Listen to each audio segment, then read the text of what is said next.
جو عنوان ہے بہت اہم لفظ ہے اس میں نظریہ. اس کے لیے انگریزی میں اصطلاح ہے تھیوری. لیکن جب ہم یہ لفظ استعمال کرتے ہیں تو ہماری توجہ کسی سائنسی نظریے سائنٹیفک تھیوری کی طرف بھی جاتی ہے. لیکن ہمارا آج کا موضوع جو ہے وہ ایسی کسی تھیوری کی طرف نہیں ہے. اس لیے انگریزی کا جو زیادہ صحیح اصطلاح اس کے لیے ہے وہ ہے آئیڈیالوجی. چنانچہ ہم آج جو ابھی گفتگو کر رہے ہیں وہ آئیڈیالوجی کے متعلق. سوال ہے کہ آئیڈیالوجی کیا ہے, نظریہ کیا ہے. مجھے یاد آتا ہے میں نے کہیں پڑھا تھا کہ ارسطو کا ایک شوق تھا کہ وہ یونان کے جو مدارس تھے جن کی وہ مخالفت کرتا تھا تو ان مدرسوں سے نکلنے والے معمر, تجربے کار اور با علم طلباء کو راستے میں روک لیتا اور پھر ان سے وہ دریافت کرتا کہ بتاؤ کہ سکون کسے کہتے ہیں, بتاؤ کامیابی کسے کہتے ہیں. تو آسان سوالات سے ابتدا کرتا اور پھر اس طرح سے الجھا دیتا کہ وہ جس مکتب سے آئے ہیں اس مکتب سے وہ بدظن ہوتے اور انہیں اندازہ ہوتا کہ ہمیں علم حاصل نہیں ہو رہا ہے جیسا کہ ہونا چاہیے. اصل میں ہم بہت ساری ایسی چیزوں سے جوجھتے ہیں دن اور رات, ہمارا سابقہ پڑتا ہے, لیکن ہم کبھی غور نہیں کرتے کہ ان کی اصل کیا ہے. اور اگر کوئی ہم سے دریافت کرے کہ اس کی اصل کیا ہے تو ہم اس کو الفاظ کا جامہ نہیں پہنا سکتے. اور ایسے ہی الفاظ میں سے ایک لفظ ہے آئیڈیالوجی, نظریہ. ہم بہت کثرت کے ساتھ یہ لفظ استعمال کرتے ہیں, لیکن یہ سوال کہ آئیڈیالوجی کیا ہے, نظریہ کسے کہتے ہیں, تو اس کا جواب بہت مشکل ہے.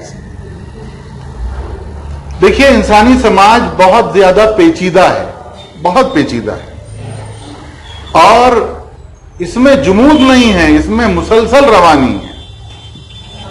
بہم موج امکانی میں ہر نیا پاؤں نئے پانی میں, ہر لمحہ بدلتی ہوئی زندگی, اور اس زندگی کو دیکھنے کا جو طریقہ ہے لوگوں کا, جو سماج میں بہت سارے عمل, سیاسی عمل, معاش کمانے کا عمل اور مختلف طبقات کے درمیان کشمکش کا عمل, ملکوں کے درمیان کشمکش کا عمل, مذاہب کے درمیان کشمکش کا عمل, تجارتی لوگوں کے درمیان میں کشمکش کا عمل, اس تمام عمل کے پیچھے کہیں نہ کہیں کوئی نہ کوئی ایک خیال پوشیدہ ہوتا ہے, ایک تصور پوشیدہ ہوتا ہے.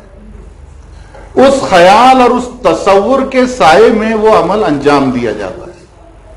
آپ اس تصور کو, اس خیال کو آئیڈیالوجی اور نظریہ کہہ سکتے ہیں. آسانی کو سمجھنے کے لیے ہم تعلیمی نظریے کی بات کر سکتے ہیں. تعلیم ایک عمل کا نام ہے, لیکن یہ ایک بامقصد عمل ہے, منظم عمل ہے, اور یہ کسی خیال اور کسی تصور کے جو اس کو سمت دیتا ہے, اس خیال اور اس تصور کے سائے میں تعلیم کا یہ عمل انجام پاتا ہے. اور وہ خیال, وہ تصور جو اس کو سمت دیتا ہے اور جس کے سائے میں یہ عمل انجام پاتا ہے, آپ اسے تعلیمی نظریہ کہتے ہیں. اس بات کو جب ہم آگے بڑھائیں گے تو یہ سمجھ میں آئے گا کہ وہ خیالات بھی مختلف ہیں, وہ تصورات مختلف ہیں, یعنی یہ کہ تعلیم کے اس عمل کو لوگوں کے دیکھنے کا جو طریقہ ہے وہ الگ الگ ہے, اور اس طریقے کے مختلف ہونے کی وجہ سے, معاف کریں, اس کے تصور کے اور خیال کے مختلف ہونے کی وجہ سے, اس کو جب تعلیمی عمل کو دیکھتے ہیں تو اس کے مقاصد لوگوں کے نزدیک مختلف ہے, تو ان مقاصد کے مختلف ہونے کی وجہ سے ہم یہ کہہ سکتے ہیں کہ تعلیم کے متعلق نظریات مختلف ہیں. تو کوئی عمل کتنا درست ہے, کتنا مضبوط ہے, اور کتنا سسٹینیبل ہے, سسٹینیبل جاری رہ پانے والا, وہ اس بات پر پر انحصار کرتا ہے کہ اس کو کون سی آئیڈیالوجی, کون سا نظریہ اس کو پروپیل کر رہا ہے, آگے لے کر بڑھ رہا ہے, اس کو کون سے نظریے سے توانائی مل رہی ہے. چنانچہ یہ معلوم ہوا کہ عمل سے زیادہ نظریے کی اہمیت. دیکھیے, اس کو سمجھنے کے لیے بہت قدیم زمانے میں آپ کو لے کر چلتا ہوں کہ یہ تقریباً 200 یا 300 سال قبل مسیح کی بات ہوگی, یعنی آج سے تقریباً آپ سمجھیں کہ 2-2.5 ہزار سال برس پہلے کی بات ہے. اس وقت دنیا کی 2 بہت بڑی تہذیبیں تھیں, روم اور یونان. یہ دونوں تہذیبوں کا جو تقابل اگر کریں گے تو آپ ان میں سے کسی کو کم نہیں پائیں گے. علمی اور فکری اور نظریاتی درجے پر بھی اور دوسرے تمدنی درجے پر بھی. لیکن اگر خالص علمی اور فکری درجے پر آپ مقابلہ کریں روم کا اور یونان کا, تو آپ کو اندازہ ہوگا کہ یونان جو ہے وہ برتر تھا. پھر یہ ہوا کہ رومیوں اور یونانیوں کے درمیان ایک جنگ ہوئی, اور اس جنگ میں یونانیوں کو شکست ہوئی اور رومیوں نے فتح حاصل کی. اور اس کے بعد میں 100 سال اور گزرے. اس فتح کے بعد جس میں رومیوں نے یونانیوں پر فتح حاصل کر لی, اس کے 100 سال کے بعد غور سے سنیں کہ رومیوں نے فتح حاصل کی یونانیوں پر, لیکن 100 سال کے بعد جب روم کے تہذیب و تمدن کا آپ جائزہ لیں, ان کے کتابوں اور تصنیفات کے ذریعے سے تو معلوم ہوگا کہ اس سب پر, رومیوں کی ساری تہذیب پر یونانیوں کا قبضہ ہو چکا تھا. اور وہ اس کی واحد وجہ یہ تھی کہ نظریاتی اور فکری سطح پر یونانی بلند تھے اور مفتوح ہو گئے تھے, لیکن اس کے باوجود ان کی مضبوط فکری صلاحیت, اور ہم آج دیکھتے ہیں جن مفکرین کے نام ہم لیتے ہیں جنہوں نے تعلیم میں اور فلسفے میں دنیا میں بنیادیں قائم کی ہیں, وہ سارے یونانیوں کے نام ہیں. تو ایک بہت مشہور کہاوت بن گئی ہے کہ روم نے جنگ جیتی لیکن یونانیوں نے روم جیتا. روم نے جنگ کیسے جیتی؟ عسکری قوت سے. اور یونانیوں نے روم کیسے جیتا؟ نظریاتی قوت کی وجہ سے. نظریاتی قوت. آج کے اس دور میں آ جائیں آپ, جو عمل اس وقت دنیا میں چل رہے ہیں ان میں بہت نمایاں ایک عمل ہے جنگ کا, ایک کشمکش. اس کشمکش کا آغاز خاص طور سے جدید دور میں, جدید تاریخ میں جنگوں سے ہوا ہے. ان جنگوں کے پیچھے کیا ذاتی دشمنیاں تھیں؟ کیا ان جنگوں کے پیچھے محض یہ تھا کہ کوئی ٹیریٹوری حاصل کی جائے؟ تو معلوم ہوگا کہ نہیں. ان جنگوں کی بنیاد جو ہے وہ نظریاتی کشمکش ہے. اس نظریاتی کشمکش نے بالآخر جنگوں کی شکل اختیار کی. اس سے اندازہ ہوتا ہے کہ نظریات کس قدر مضبوط ہوتے ہیں, کس قدر توانا ہوتے ہیں. اور ہم اس وقت یہاں پر یہ فکر اگر لے کر بیٹھیں کہ ہم کو ہماری تنظیم کو مضبوط کرنا ہے اور اس کو اس قابل بنانا ہے کہ آج کی اس دنیا میں وہ نظریاتی اعتبار سے قیادت کر سکے دنیا کی, اور بالخصوص تعلیم کے میدان میں, تو اس کے لیے سب سے بڑا چیلنج یہ ہے کہ وہ اس وقت کے جو نظریات ہیں دنیا میں ان کو سمجھیں. اس کو اگر آپ شارٹ لسٹ کرتے ہیں تو اسے شارٹ لسٹ کرتے ہوئے آپ ہندوستان میں آتے ہیں اور پھر آپ کو یہاں پر کچھ بہت مضبوط تنظیموں کے نام معلوم پڑتے ہیں. اب وہ سیاسی تنظیمیں بھی ہیں اور غیر سیاسی تنظیمیں بھی ہیں اور بہت مضبوط ہیں اور انہوں نے ہندوستان میں بہت بڑا غلبہ حاصل کیا ہے. اور آپ جانتے ہیں کہ وہ بنیادی طور پہ نظریاتی تنظیم ہے.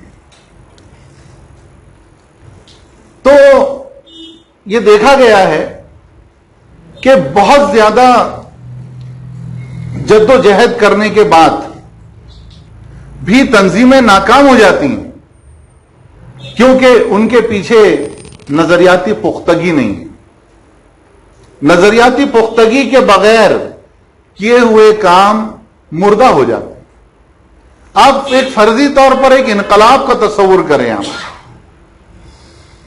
بہت عظیم انقلاب اگر کہیں لایا جائے تو میں آپ کو دعوے سے کہہ سکتا ہوں کہ صرف چند دنوں کے اندر دنیا اس انقلاب کے اثر کو زائل کر دے گی اور دنیا اس حالت میں واپس آ سکتی ہے جیسی کہ اس انقلاب سے پہلے تھی.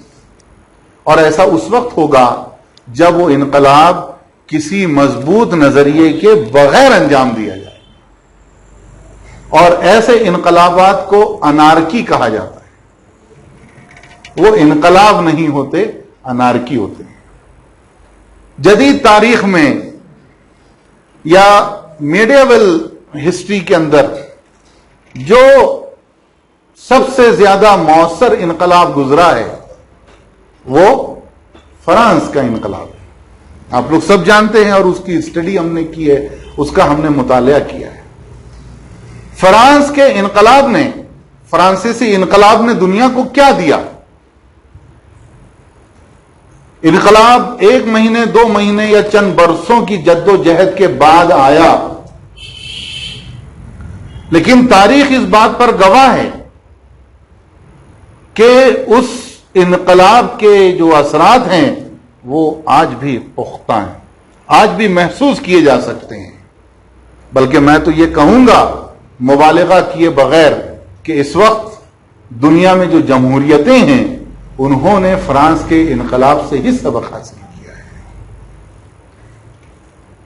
جدید دور کے 3 انتہائی اہم اصول ہیں، ان کو آپ نظریاتی اصول بھی کہہ سکتے ہیں: ایکویلٹی، فریٹرنیٹی اینڈ ڈیموکریسی. یہ کیا ہیں؟ یہ نظریات ہیں. یہ نظریات کہاں سے حاصل ہوئے؟ یہ انقلاب فرانس سے حاصل. تو یہ نظریات ہیں جو دنیا کو اس قدر مضبوطی کے ساتھ میں متاثر کر سکتے. آپ ایک نظریے کی قوت کو سمجھیں. آپ ایک نظریے کی قوت کو سمجھیں. کل میں نے ایڈولف ہٹلر کی جس بلیف سسٹم کی بات کی تھی، تو میں بہت احتیاط کے ساتھ میں ایڈولف ہٹلر کی ذات کے تعلق سے جب بات کروں گا تو میں اس کے بلیف سسٹم کی بات کروں گا. لیکن جب میں تمام نازیوں کی بات کروں گا تو میں نازیزم کے نظریے کی بات کروں گا جس نے ایک جنگ کے ماحول کو کھڑا کیا اور دنیا کو انتہائی خطرناک نتائج تک پہنچایا. وہ بھی ایک فیسزم کا خطرناک نظریہ. اور اس کے بہت سارے جو یوں کہیں مرید ہٹلر کے مختلف شکلوں میں، مختلف حلیوں میں، مختلف لباس میں، مختلف بہت خوبصورت الفاظ میں ہر دور میں پیدا ہوتے رہتے ہیں. لیکن وہ فاسزم کے نظریے ہوتے ہیں اور وہ بہت مضبوط ہوتے ہیں. جب ہم یہ کہتے ہیں کہ کوئی نظریہ بہت مضبوط ہے تو ہم یہ نہیں کہتے کہ وہ نظریہ حق پر ہے. اور یہی بہت بڑی مشکل ہے کہ باطل کے نظریات بھی بہت مضبوطی کے ساتھ میں آتے ہیں. اور ہم جس تنظیم کے سائے میں آج یہ ہیں وہ بھی ایک نظریاتی تنظیم ہے اور اس کا مقابلہ ایسے ہی انتہائی مضبوط، پختہ لیکن باطل نظریات سے ہے. آپ کی اور ہماری محنتیں نمبر 2 پر ہیں، ہماری جدوجہد نمبر 2 پر ہے. نمبر 1 پر یہ ہے کہ ہم یہ سمجھیں کہ اس وقت جن طاقتوں سے ہمارا مقابلہ ہے وہ نظریات کیا ہیں. نظریے کے مقابلے میں بالعموم صرف آئٹا کی بات نہیں ہے، بلکہ آئٹا کی بات ہی نہیں ہے، ہماری بہت ساری تنظیمیں اور ہمارے نوجوان نظریاتی حملے کے مقابلے میں جدوجہد کرتے ہیں، عمل کرتے ہیں، تحریکیں چلاتے ہیں. وہ سب بے بنیاد چیزیں. نظریے کے مقابلے میں سب سے پہلے نظریہ مضبوط ہونا چاہیے، اور وہ اس سے پختہ ہو اور اس کے سے زیادہ قوت اور مضبوطی کے ساتھ میں رکھا جائے. یہ لازم ہے.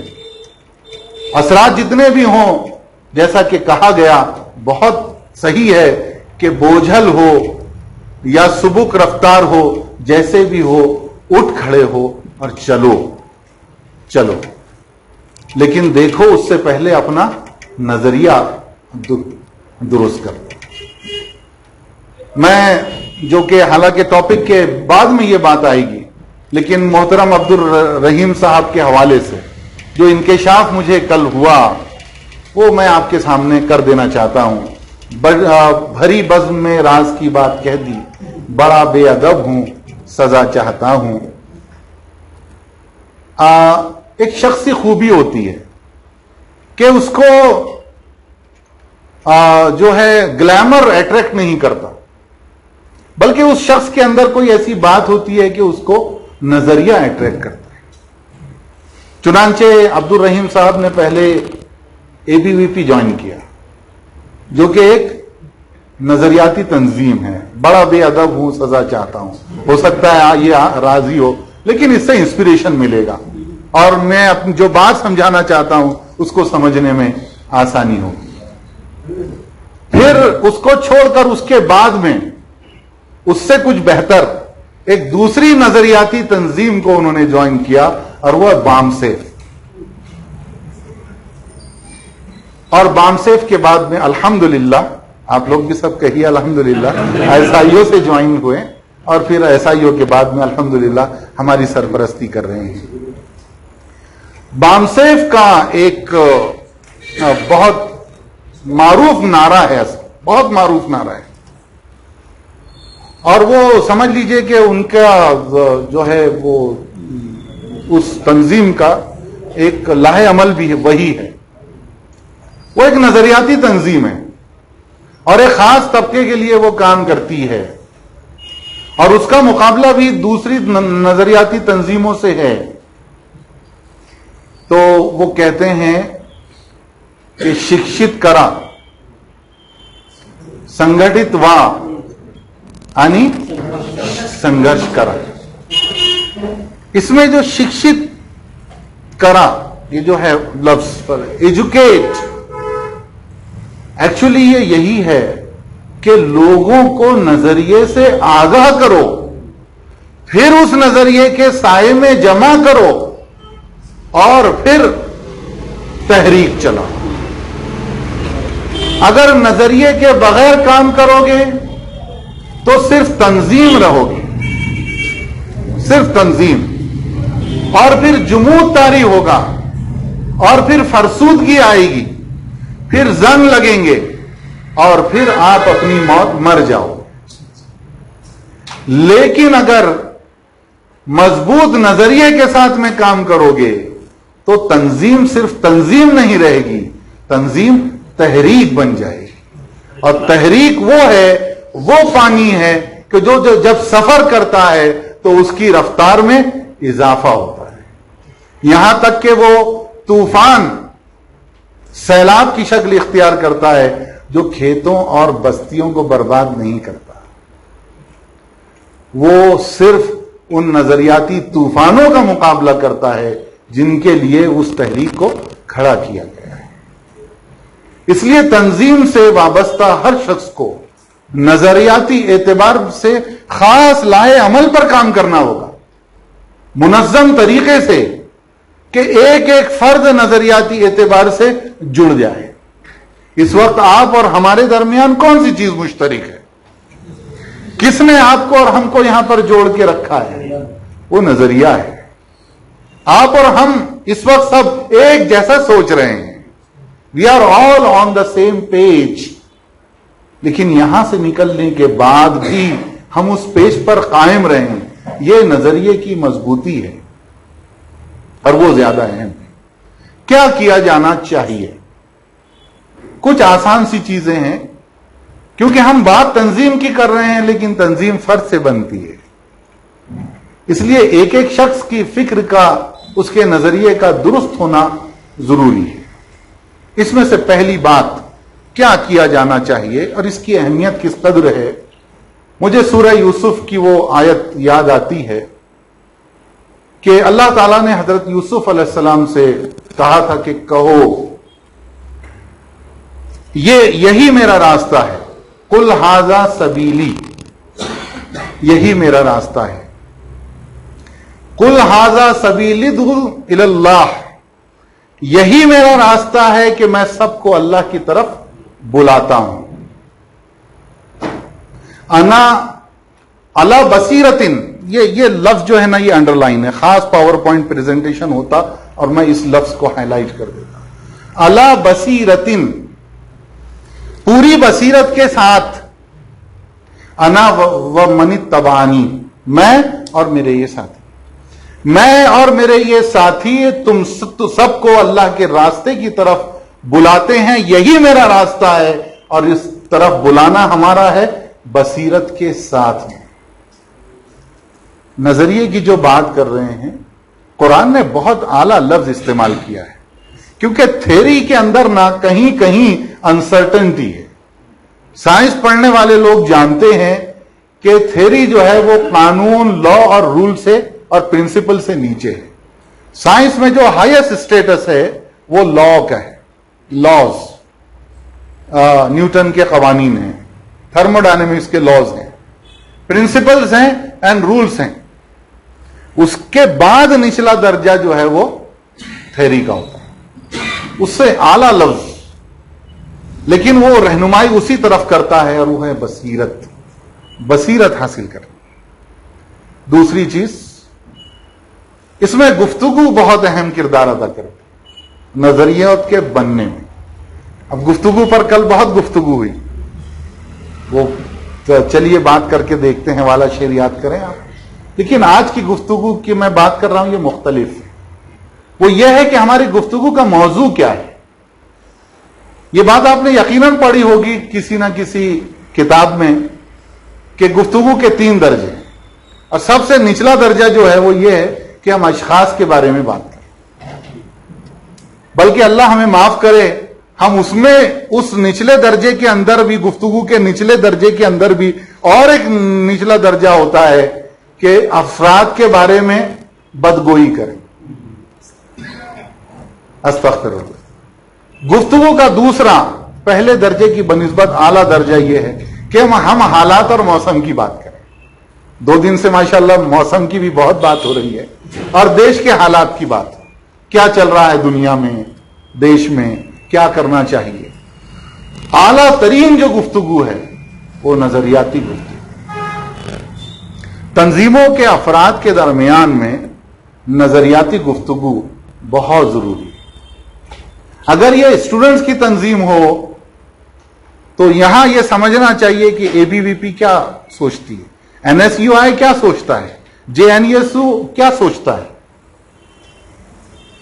اگر یہ اساتذہ کی تنظیم ہے تو یہاں یہ بات بھی ہونی چاہیے کہ شکشک بھارتی کیا سوچتا ہے. اور یہ اس لیے کہ یہ نظریات کو سمجھنے کے لیے گفتگو کے موضوع میں سب سے اول درجہ نظریات کا ہونا بہت ضروری ہے، تبھی ہم اس چیز کو سمجھ سکیں گے.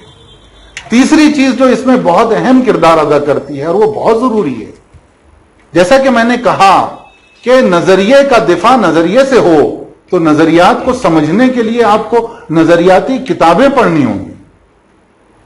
مطالعے کا اگر شوق نہیں ہے تو وہ شروع کرنا ہوگا.